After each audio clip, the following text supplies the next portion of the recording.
चलिए ठीक है।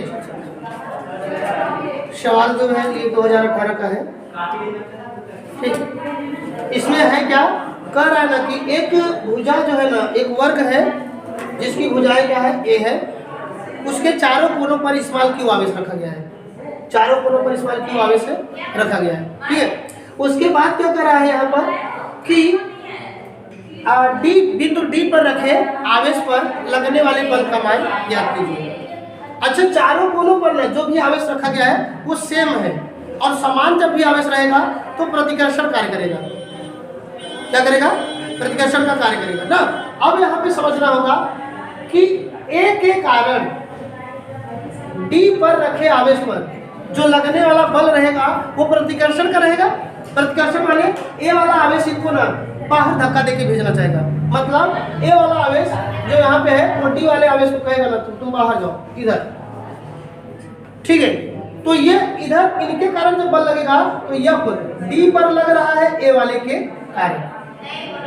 ठीक है, इस तरह से इनकी दिशा ये हो जाएगी। सेकेंड, सी पर रखे आवेश के कारण डी पर जो है ना, यहाँ पर सी पर आवेश के कारण जो है ना डी पर कितना बल लग रहा है वो भी क्या करेगा, इनको ना इधर बाहर धक्का देके बाहर करना पड़ेगा, है कि नहीं। जब बाहर ये करेगा प्रतिकर्षण बल तो ये इस तरफ होगा,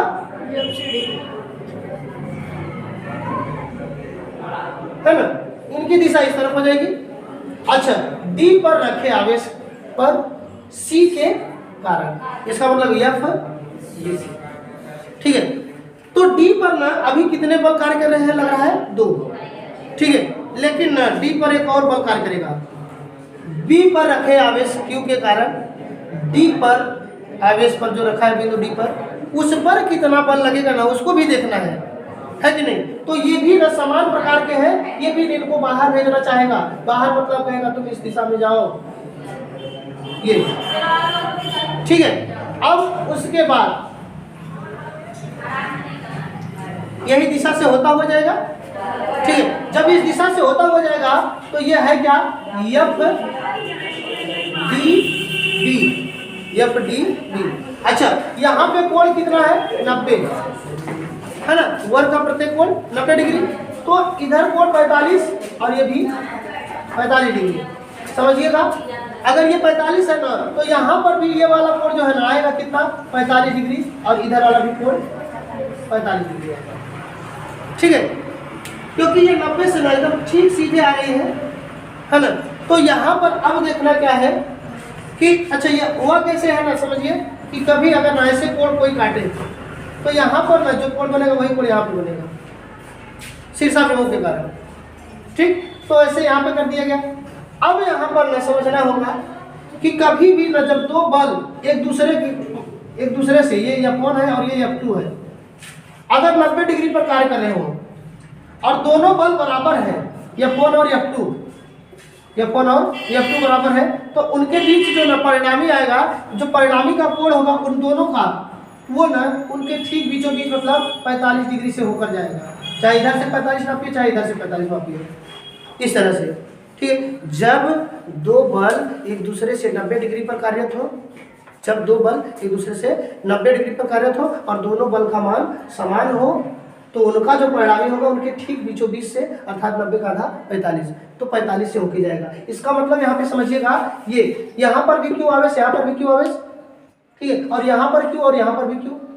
ठीक है, और इनके बीच की दूरी ए है और इनके भी बीच की दूरी ए है। इसका मतलब हम लोग जब ना बोलते हैं ना ये कूलाम का नियम, यह बराबर 1/4 पाई एप्सिलॉन नॉट, है ना, Q1 Q2 और बटे R स्क्वायर। तो यहाँ पे दूरी ए है कि नहीं, ये अच्छा दोनों के लिए यह होगा Q1 Q2, और चाहे इधर Q1 Q2, और दूरी इनके लिए भी ए और इनके लिए भी ए, है कि नहीं। इसका मतलब यह हम लोग कहेंगे कि FDA और FDC का मान बराबर होगा, FDA और FDC का मान बराबर होगा। मतलब ये F यही है FDA और बराबर FDC। ठीक है, इस तरह से होगा। और इसका वैल्यू कितना होगा, 1/4 Q इंटू Q बटे ए स्क्वायर ना जी, 1/4 Q1 Q2 बटे स्क्वायर। अरे दूरी R स्क्वायर होता है तो यहाँ पर ए है, सही है। अब बताओ उसके बाद आपको बोले थे ना कि कभी घटकों में जब तोड़ना हो, जब घटकों में तोड़ना, जैसे यहाँ पर एफ है और ये थीटा है, तो हम कहे ना इस पे बताओ, तो जिससे कोण सटा होता है उसे बोलते थे F cos theta, F cos theta. इसका मतलब समझिए एफ डीसी है ना, एफ डीसी को अगर इसी पे आना है परिणामी, तो इसको ना इन दोनों का जो क्या होगा, यहाँ पर एफ डीसी cos थीटा है कि नहीं, और इनके लिए भी F D A cos theta. ठीक है, तो अगर हम लोग कहें कि डी पर कुल बल है ना, डी पर रखे आवेश पर कुल बल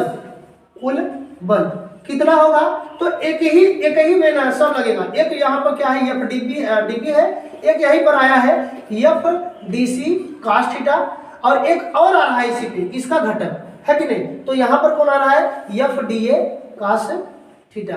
मतलब इनका इस पे ही घटक तोड़ रहे हो, एफ डीसी को, एफ डीसी, तो एफ डीसी का सेम इसी लाइन पर जो घटक आएगा, क्योंकि परिणामी इसी पे आएगा, तो इनका जो हम कर रहे हैं तो एफ डीसी cos थीटा, और इनको भी इसी पे ला रहे हो तो एफ डीसी और डी ए cos थीटा। ठीक है, और खुद एक तो इसी पे है ये एफ डीबी। ठीक है, इसका मतलब एक ही लाइन पर और एक ही दिशा में 3 बल लग रहे हैं, तो जो परिणामी होगा, अब बताओ एक ही रस्सी को 3 लोग एक ही तरफ खींचे, 5 न्यूटन, एक 10 न्यूटन, एक 15 न्यूटन, एक ही तरफ, तो क्या होगा उस समय, वो एक ही तरफ भागा जाएगा, है कि नहीं, अर्थात सभी का परिणामी जुड़ गया है कि नहीं। अगर विपरीत होता तो थोड़ा घटता हो उसे, लेकिन एक ही तरफ है तो वो जुड़ेगा। सही है, तो यहाँ पे बताइए रखे आवेश पर कुल बल जो होगा ना, कुल बल वो कितना होगा, आप कहेंगे ना यही F D P plus F D C cos theta plus F D ए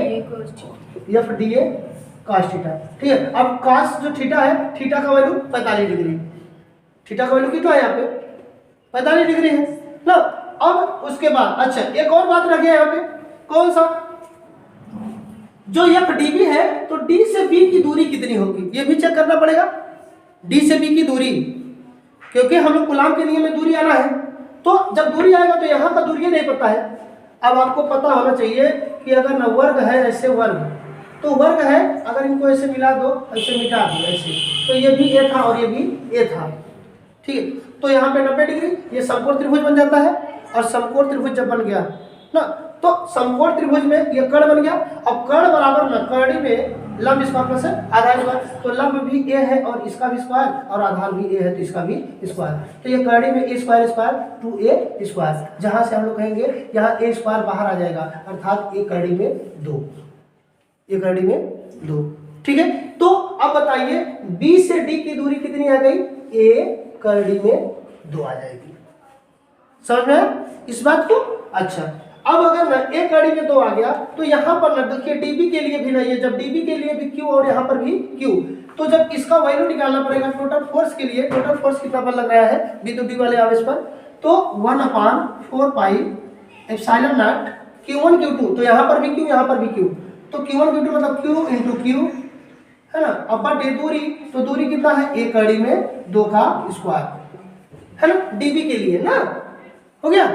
अच्छा, उसके बाद plus F D C cos theta के लिए देखेंगे, एफ डी सी के लिए, तो ये तो यहाँ पे डी सी और डी ए निकाले थे, बस cos थीटा का 45 रखना है, तो 1/4 pi epsilon not Q into Q, अब बटे यहाँ पे देखिए ए स्क्वायर है और cos 45 डिग्री प्लस फिर एफ डी ए का भी वैल्यू वही है ना, कितना 1/4 pi epsilon not Q into Q, अब बटे ए स्क्वायर और फिर से cos 45 डिग्री। ठीक है, इस तरह से हुआ। अब क्या हो गया, हमारा इनको गुणा करना पड़ेगा, एफ बराबर 1/4 pi epsilon not Q square, A square का करेंगे तो ए स्क्वायर हो जाएगा, और कड़ी में 2 का स्क्वायर करेंगे तो 2 बाहर आ जाएगा। ठीक है, इतना प्लस इनको 1/4 pi epsilon not Q into Q, Q square और बटे ए स्क्वायर, cos 45 का मान होता है ना ए बटे कड़ी में 2, ए बटे कड़ी में 2 प्लस इसको भी 1/4 pi epsilon not Q square और बटे ए स्क्वायर गुणे cos 45 का फिर से 1 बटे कड़ी में 2। ये ना ये वाला वैल्यू और ये वाला वैल्यू सेम टू सेम, जैसे कभी x प्लस एक्स लिखते थे तो लिखते थे 2x, है कि नहीं। तो ऐसे ही ना इन दोनों को जब एक ही सेम टू सेम है तो 2 से गुणा कर दीजिए, जैसे x यहाँ पे भी x यहाँ पे तो 2 गुणे x लिख दिए। ऐसे ये जितना है एकदम सेम टू सेम, एक भी चीज अलग नहीं है। तो जोड़ देंगे ये सेम, तो 2 गुणे एक बार इसको लिख लीजिए किसी एक को, है ना। तो कितना आ गया यहाँ से, तो यह बराबर हो जाएगा कितना, ये 1/4 pi epsilon not Q square और बटे 2 यहाँ पे 2a स्क्वायर प्लस 2 गुणे इनको भी लिखने एक ही बार 1/4 पाई एप्सिलॉन नॉट और क्यू स्क्वायर बटे a स्क्वायर और गुणे 1 बटे कड़ी में 2। ये हो गया। जानते हैं इस 2 को ना हम लोग क्या लिख सकते हैं, इस 2 को कड़ी में 2 गुणे कड़ी में 2 लिख सकते थे, ठीक है। और एक कड़ी में 2 एक से कैंसिल कट जाएगा। तो अब यहाँ पे ना देखिए कॉमन होगा 1/4 पाई एप्सिलॉन नॉट, ये प्लस है, 2 पद है, एक पद यहाँ पे है और दूसरा पद ये टोटल है क्योंकि इसके बीच में ये प्लस है, ठीक है। जब 2 पद है तो दोनों पद में ना क्या कॉमन होगा उसे चेक कीजिए।